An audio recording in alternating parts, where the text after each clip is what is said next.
when it comes to the Ikrei Emunah of Rambam, there's one of them that stands out as having something very, very unusual about it. Right? We have Ani Mamin B'Emunah Shlema, Ani Mamin B'Emunah Shlema, and it's a list of things that we as Yidden believe in fundamentally. And then there's one that has Ani Mamin B'Emunah Shlema and something we believe in. And then Rambam throws in this seemingly random curveball that you don't see in any of the others. And I'm going to read it. It's obviously not something that anyone here is unfamiliar with, but Ani Mamin B'Emunah Shlema, B'Vias HaMashiach. Makes sense. It seems to fit right in place. V'af al pi sheyis mamea, even though Mashiach may delay in coming, im kol zeh achakeloi. What sort of place does this have to do in an Iker Emunah? Ani Mamin B'Emunah Shlema. None of the other ones have these conditions and this, even though this and that, etc. We're not talking about belief here. Rambam's talking about how excited we are, how interested we are. Even though Mashiach delays, we await him. What does that have to do with the Iker Hados of believing in something? Mamin B'Emunah Shlema B'Vias HaMashiach. It seems to be very out of place. There's an expression people say, you always find something in the last place you look for it. Obviously, that's a no-brainer, because when you find what you're looking for, you stop looking, right? Nobody ever started looking for something, searching, you find what you're looking for, and then you keep looking. Obviously, you find what you're looking for in the last place you look, because by definition, you stop looking when you find the thing that you're looking for. Now, obviously, I'm not taking away from the value of the statement. What it really means is you always find something in the last place you think to look. It's Murphy's Law. But we have an expression for this, or this illustrates something that we say in Tefillah on Leil Shabbos. Soif ma'aseh b'machshava tchila. Soif ma'aseh, the last thing in action, the last thing we do, b'machshava tchila is the first thing that we thought about. Now, if you walk into a room and you observe someone looking frantically, opening drawers, closing drawers, turning over boxes, taking things, you can tell they're looking for something and it's important. You have no idea what it is. You know how you can figure out exactly what they're looking for? Continue to watch, and you'll see at some point they're going to pick something up and they're going to stop looking. You know by definition now that that was the thing they stopped looking for. That was the thing they were looking for, because they stopped looking when they found it.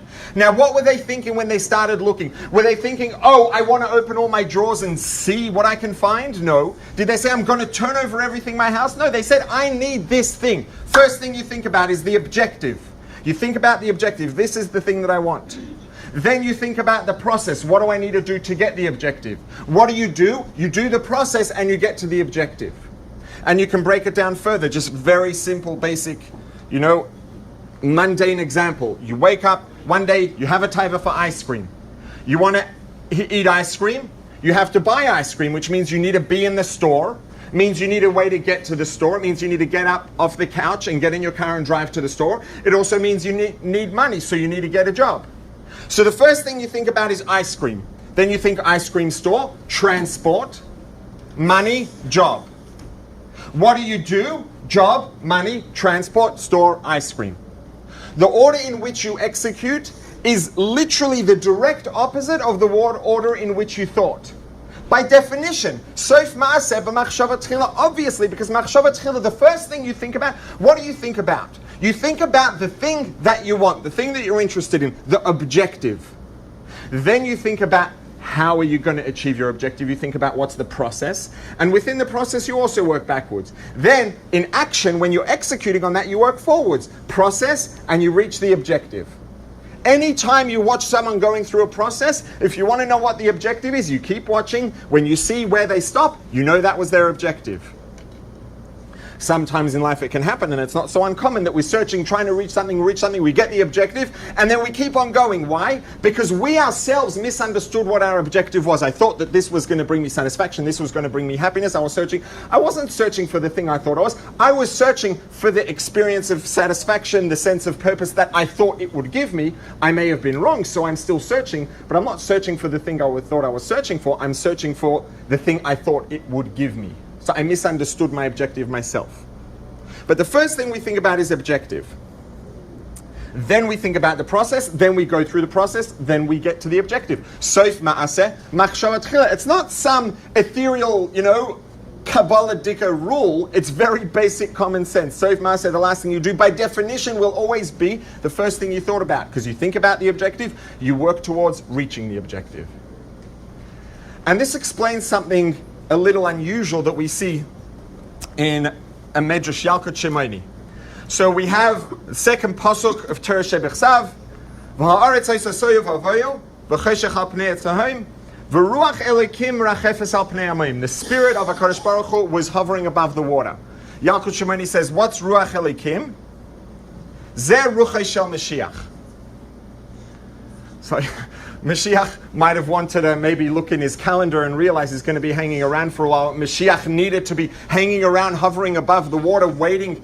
The beginning of Sheishis Yimei Bereshis, before the creation of anything, Bereshis Bar Elikim, at the beginning of creation of Shamayim Haaretz, Ruach Elikim Dar Ruach Shel Mashiach Marchefes Al Pnei Hamayim. What was Mashiach's frantic major rush?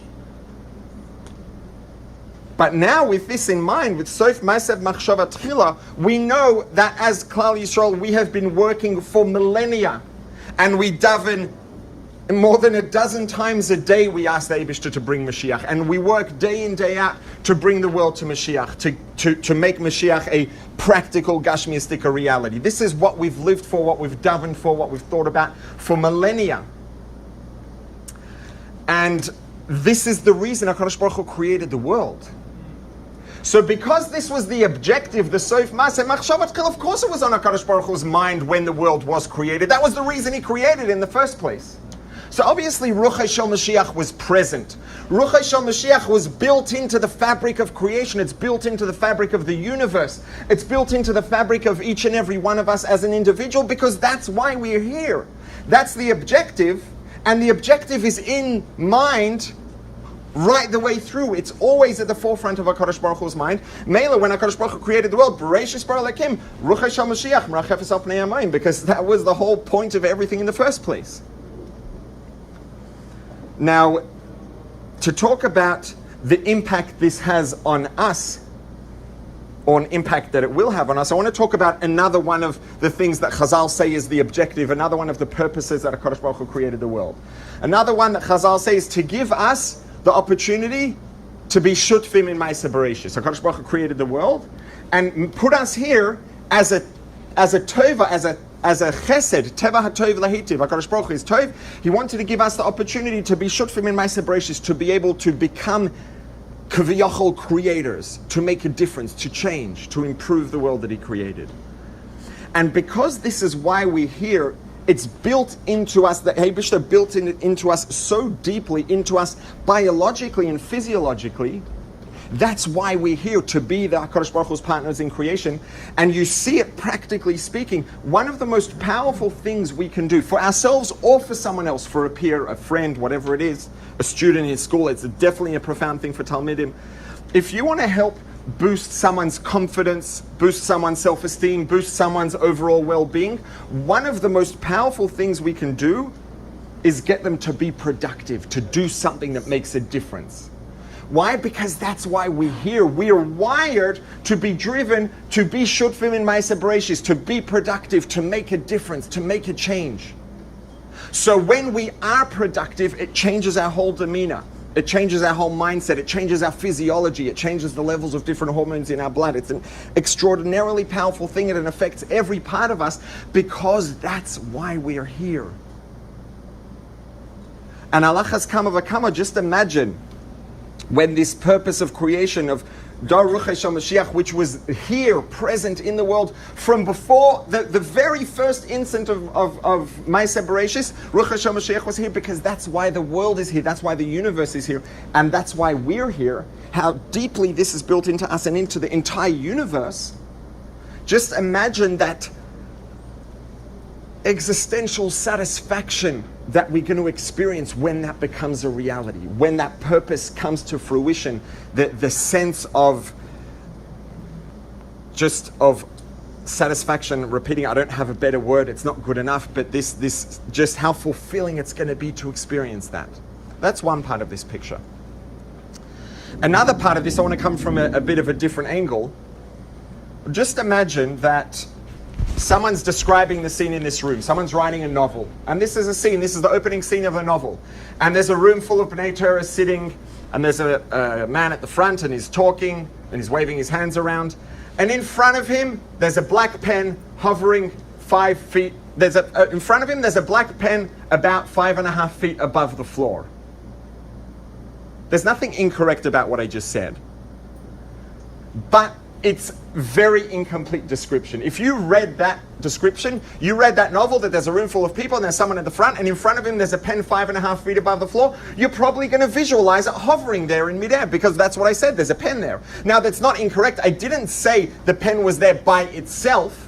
I just left out a very important piece of information. It was 5.5 feet above the ground in front of him because he was holding it there with his hand. So there's nothing untrue about saying the pen was in front of him 5.5 feet above the ground, but it's a very partial truth. It's not incorrect, but it's missing a very important part of the picture. And this is a mashal for the way that we see the world. We see the world, we see a material world around us, we see it, we hear it, we taste it, we feel it, we smell it. And all of this is true. And if we're so ideological that this is the evidence that we need to believe that the Gashmistika world exists, it's in Shulchan Aruch. Shulchan Aruch, all of mitzvahs ma'asiyos involve using parts of the world. The whole Choshen Mishpat is about interacting with the most mundane and material parts of the world. It's very real al pi halacha, if that's what it takes to convince us that it's real. But it's a partial truth, because no part of the world would exist if HaKadosh Baruch Hu wasn't making it exist at this point in time. Everything that exists because HaKadosh Baruch Hu is making it exist. So the world exists. True. The world exists, let's get more specific. This podium exists. True. Partial truth. This podium exists because HaKadosh Baruch Hu right now is intentionally making it exist because it has a purpose, and HaKadosh Baruch Hu wants it to be here for a reason. And there is what's called a koyach hapoyel, a koyach, a force of the actor of HaKadosh Baruch Hu in the nifal, in that which is being made to exist. That's there right now, making it be here. That's the full truth. And that's the full truth of everything around us. Everything around us has many layers of identity beneath or behind the ones that we see. Everything that exists, HaKadosh Baruch Hu is specifically, intentionally making it exist at every moment in time for a reason. Just imagine a world in which we would see that. And Be'ezus Hashem, we shouldn't have to imagine it for much longer, or for longer at all. Because Rambam at the end of Mishnah Torah, when defining, there are a lot of things we know about Mashiach, pieces of information, and we don't know what's literal and what's not. Rambam gets down at the very end and to define not what will happen when Mashiach comes, but what defines the state of Yom Mashiach. What is it that defines the state of Yom Mashiach? Rambam quotes a pasuk from Yeshaya. There's not going to be any bad that will happen. There'll be no negativity. Why? Ki mala haaretz deya es Hashem.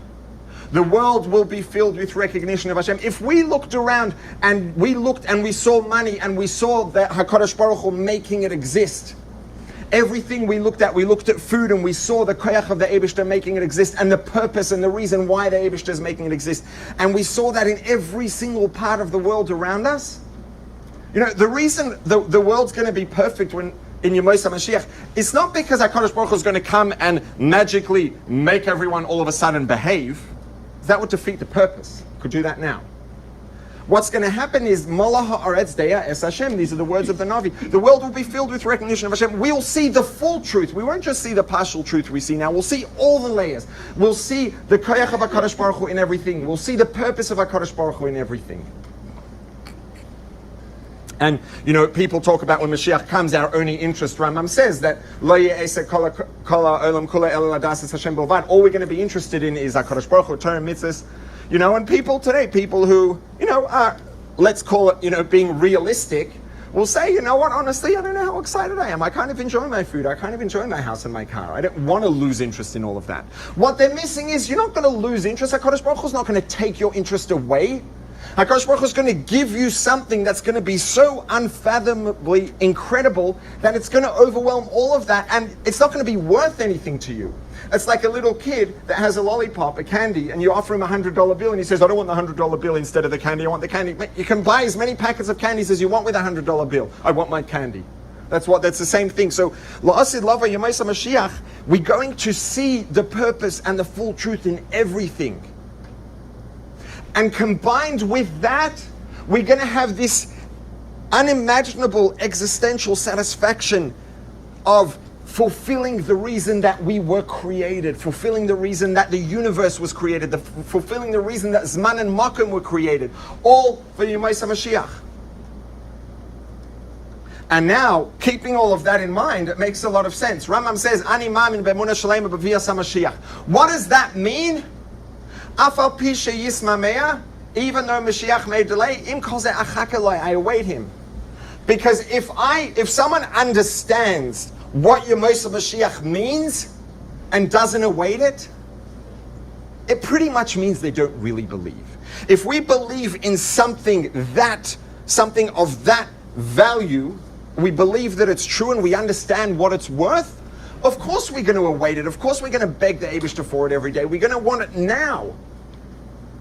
So this, it's